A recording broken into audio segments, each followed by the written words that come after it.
মাননীয় মুখ্যমন্ত্রী মহাশয়, আমাদের শুভেন্দু অধিকারী এবং রাজ্য সভাপতি শ্রমিক ভট্টাচার্য, আপনাদের বলছি, আপনারা নির্বাচনের কারণে অনেক ব্যস্ত ছিলেন। এই ভিডিওগুলো একটু দেখুন। আমরা যদি হেরে যেতাম তাহলে আমাদের অবস্থা কি হতো। আজকে যে আপনারা শান্তির বাণী শোনাচ্ছেন, এই ভিডিওগুলো দেখার পরেও শান্তির বাণী শোনাবেন। কর্মী থাকে ঝান্ডা ধরে ঘরে, সে ঘরটি পাবে।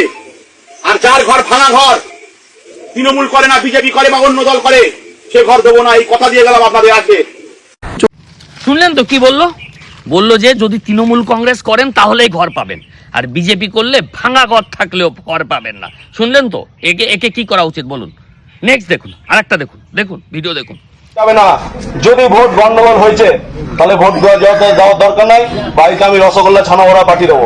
আর আমাদেরকে জিতিয়ে যদি কাজ করাতে হয় প্রত্যেকটা বিষয়ে, পাড়ার ছেলে পাড়ার লোক যারা তৃণমূল করে মানুষের পাশে থাকে 24 ঘন্টা, তাদেরকে ভোট দিতে হবে। দেখলেন তো? বললো টিএমসি কে ভোট দিতে হবে, আমাদের লাইভ ক্যামেরা থাকবে। কিভাবে হুমকি দিচ্ছে যে অন্য কোনো দলকে ভোট দিলে আমরা বুঝে নেব, মানে কি টাইপের হুমকি। একটু দেখুন, পরেরটাও দেখুন কি বলছে, দেখুন। 4 তারিখ দুপুরে কলকাতায় আর বাংলায় থাকবেন, 12টার পর দেখা হবে অমিত শাহ, কথা দিয়ে যাচ্ছি। ভাবে কোপ মারবেন, এই এলাকায় বিজেপির ফ্ল্যাগ ধরার লোক যেন না থাকে। দেখলেন তো ভাইপো কি বললো? 4 তারিখ অমিত শাহকে থাকতে বলছে দুপুর 12টার পরে, আর বলছে এমন ভাবে কোপ মারবেন যাতে ঝান্ডাবাদ বিজেপির লোক না থাকে। এটা শান্তির বাণী শোনা তো? আমরা যদি হেরে যেতাম। দেখুন, আরো ভিডিও দেখুন, আরেকটা দেখুন।